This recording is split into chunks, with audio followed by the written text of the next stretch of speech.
Hello and welcome back to the deep dive. Today, we're tackling a very specific kind of professional nightmare. I think you'll know the one. Oh, I think so. You're in a high-stakes meeting, maybe you're negotiating a timeline or correcting a client, and you just need to say no.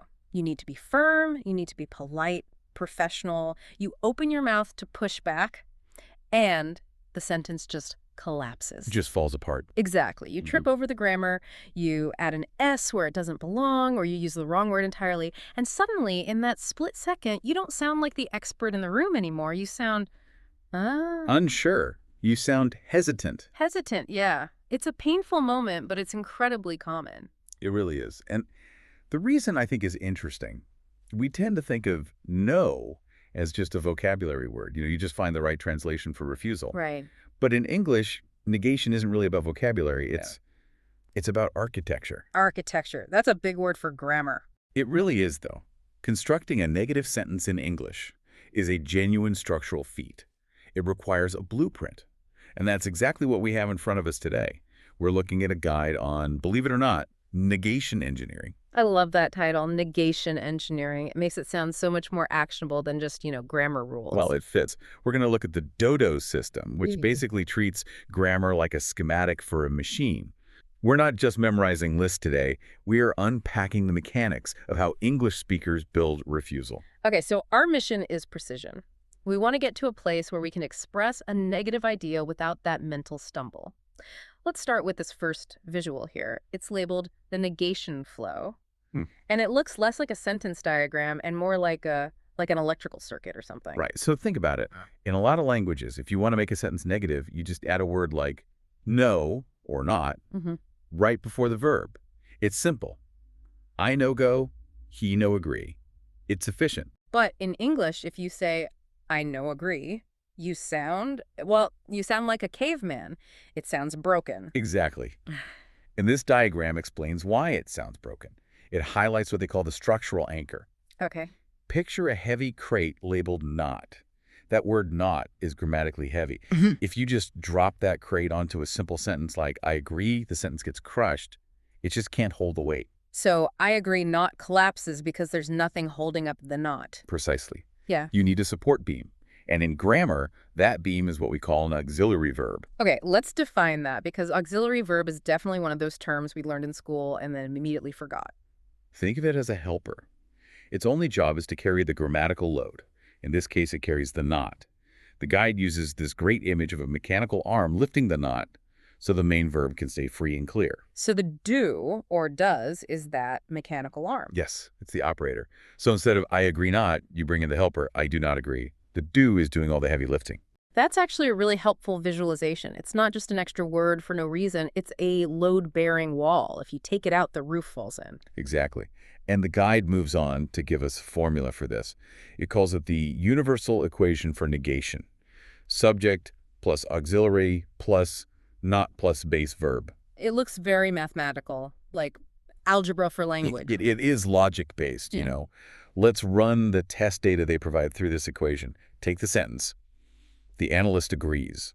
Okay. How do we engineer the negative using this formula? Okay, looking at the equation, subject, the analyst. We need an anger, so does. Then the negative, not. And then, well, this is where people get stuck. Is it agree or agrees? And that is the crux of the equation.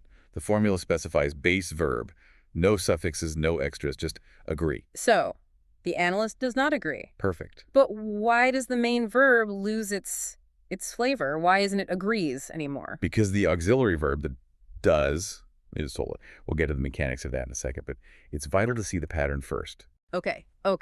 Let's look at the second data point. The partners travel. Right. Plural subject here, partners. So the auxiliary shifts to do, but the structure is identical.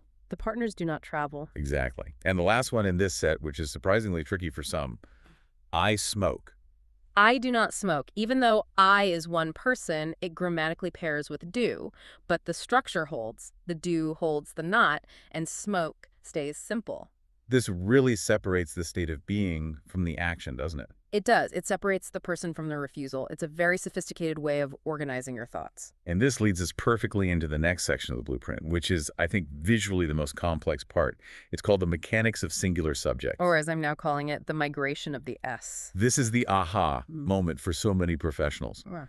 We know that when we talk about a third person, he, she, it, the project, we usually put an S on the verb in a positive sentence. The plan works. He drives. Right. That's standard. That's the first rule you learn. But look at the visualization here. It shows that S practically, physically detaching from the main verb. It lifts off the end of the word, floats over the not, and lands on the auxiliary do. Turning do into does. Exactly. It's like conservation of mass. The S doesn't disappear, it just migrates. Yeah. So the plan works becomes the plan does not work. I think the reason this is so hard is that our brains are wired to match the subject to the action. We think the plan is singular, so the action work needs to be singular. We want to say the plan works, even in the negative. That's the intuition trap. You feel like you're stripping the sentence of its meaning. But you have to trust the mechanism. The auxiliary does has already taken care of the singular matching. It's holding the S for you. So the main verb work is just left there in its raw, suffix-free form. Exactly. It's stripped down to its base. This brings us to the critical system alert in the guide. It's got flashing red lights around the base verb rule. And this is arguably the most common mistake in high-level business English. It's called double inflection. Double inflection. It sounds like a medical condition. I'm sorry, you have a bad case of double inflection. It sounds painful to a native speaker's ear. It's when you say something like, the executive does not attends. You hear that. You have the E's on does, the E's on attends. It sounds clunky. Right. Yeah, like gears grinding together. It is redundancy. It's like wearing a belt and suspenders. You don't need both. You're doing the grammatical work twice. The guide is very strict here. The main verb must be reset to factory settings. The executive does not attend. There you go. There's a specific nuance here regarding technology that I found fascinating. The expert tip about the phrase does not work. Oh, this is vital. In many languages, if a machine is broken, you might say it is closed or damaged. But in English, the standard phrase for a malfunction is, it doesn't work. But we also say a person doesn't work. True, but context changes everything. If I say John doesn't work, it implies he's unemployed or maybe lazy. But if I say the printer doesn't work or the notebook doesn't work, it specifically implies a mechanical failure. It is the specific professional way to report a bug or a glitch. The system doesn't work. Okay, so we've got the structure. We know we need an auxiliary anchor. But how do we know for sure which anchor to choose? This guide moves on to a section called the versatility of do versus does. It's basically a sorting exercise. It is. Imagine two buckets. Bucket A is for does, bucket B is for do. So who goes in the does bucket? The singulars, he, she, it. But also specific names and items. Mr. Lin, the notebook, the CEO. If you can point to it and it's just one thing or person and it's not you, it goes in the does bucket. And the do bucket. Or plurals. They, we, the managers. But here's the catch. Look at the compound subjects example. Mr. Lin and Mr. Wang. Two people. Right. As soon as you add that and, they become a they, so they move to the do bucket. Mr. Lin and Mr. Wang do not agree. Now, we have to talk about the trap. The guide labels it the special pronoun trap. I feel like this is where logic just goes out the window for a lot of learners. It really does. We're talking about I and you. Logically, I am one person, you are one person. So why on earth don't we use the singular does? That is the million-dollar question in linguistics. The history is messy, but the rule is absolute. I and you, even though they're singular in reality, are treated as plural in grammar. They live in the do bucket. So I doesn't is just, it's illegal. It's strictly illegal. I doesn't is one of those errors that immediately marks a speaker as a beginner. It's harsh, but it's true. You must always say I do not or I don't. It's funny because I doesn't actually starts to sound almost painful to hear once you get used to the correct flow. It triggers that wrongness sensor instantly. So if you're ever in doubt, just remember, you and I are special, we get the do. To make this automatic, the guide outlines a Selector Logic flowchart, a decision tree. I love a good flowchart. It starts with one single input question.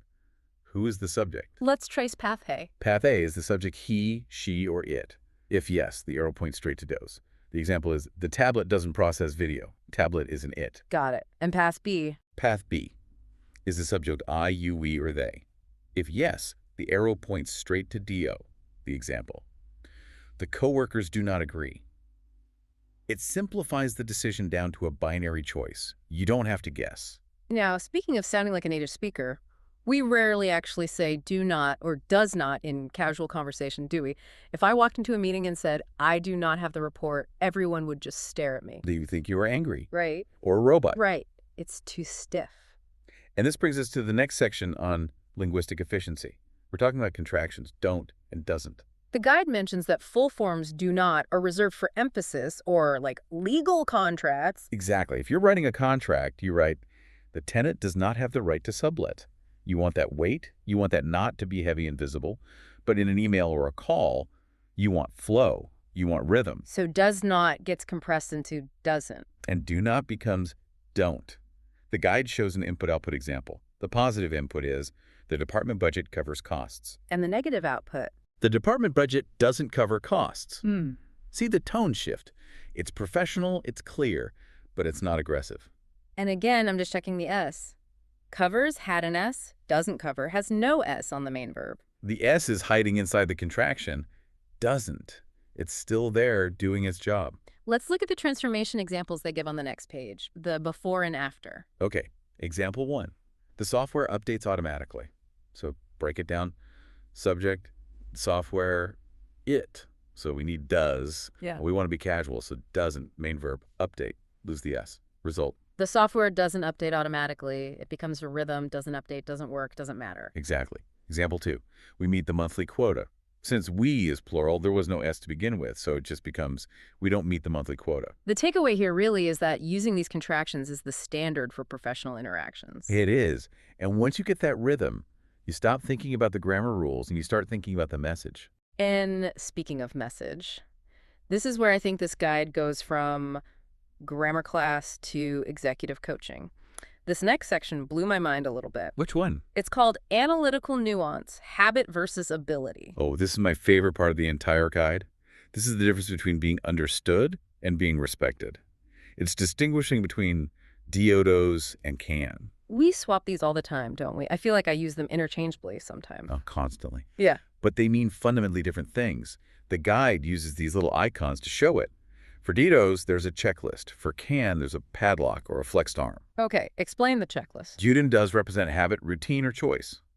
If I say, I don't eat meat, that's a choice. Or, we don't work on Sundays, that's a policy. It's a checklist item we simply don't check. And the padlock? Can represents ability or permission, a physical restriction. I can't fly. We can't access the server.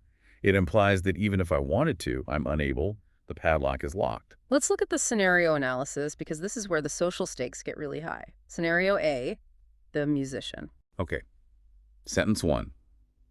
He doesn't play jazz. The arrow points to choice, not his style. Right. He's a rock musician. He could play jazz. He has the skill. He went to music school, but he doesn't do it. It's not his brand. Sentence 2, he can't play jazz. And the arrow points to no skill, lack of training. He tries, and it sounds terrible. He is physically incapable of the rhythm. That's a huge difference. One is an artistic decision. The other is incompetence. Now, apply that to business. Think about scenario B, the entrance. Don't enter here versus can't enter here. Okay. Don't enter here implies?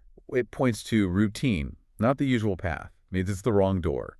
Maybe it's for staff only. You could physically open it, the handle turns, but you shouldn't. It disrupts the flow. Versus can't enter here. That points to locked, prohibited. There is a brick wall or a security guard who will tackle you. Why does this matter so much? Imagine you tell a client, we can't do that, when you really mean we don't do that. We can't. Sounds like you were powerless. It sounds like my boss won't let me or I don't know how. Right. It sounds weak. But if you say, we don't do that, it sounds like a policy. We don't give discounts on this tier. That is a standard. It implies authority. I feel like can't is the language of the victim and don't is the language of the owner. That is a brilliant way to put it. Can't suggests a barrier you cannot cross.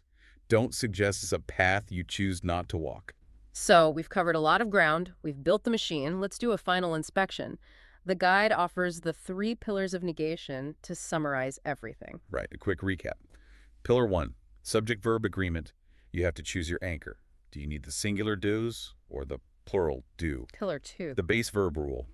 Once you use that anchor, the main verb must be stripped naked. No suffixes, no face. Does not work, never works. And pillar 3. Functional meaning. Are you describing a habit, don't, or an ability? Can't. Are you making a choice, or are you hitting a wall? To help us stick to these, the guide concludes with a quality assurance checklist. 4 questions to ask yourself before you speak or hit send. Let's run through them. Question 1. Did I identify the subject correctly? Singular or plural?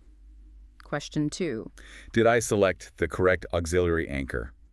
Do versus does. Question 3. Did I reset the main verb to its base form? Did I kill that extra is? And question 4. Am I describing a habit, don't, or an ability? Can't. If you can check those 4 boxes, you aren't just speaking English.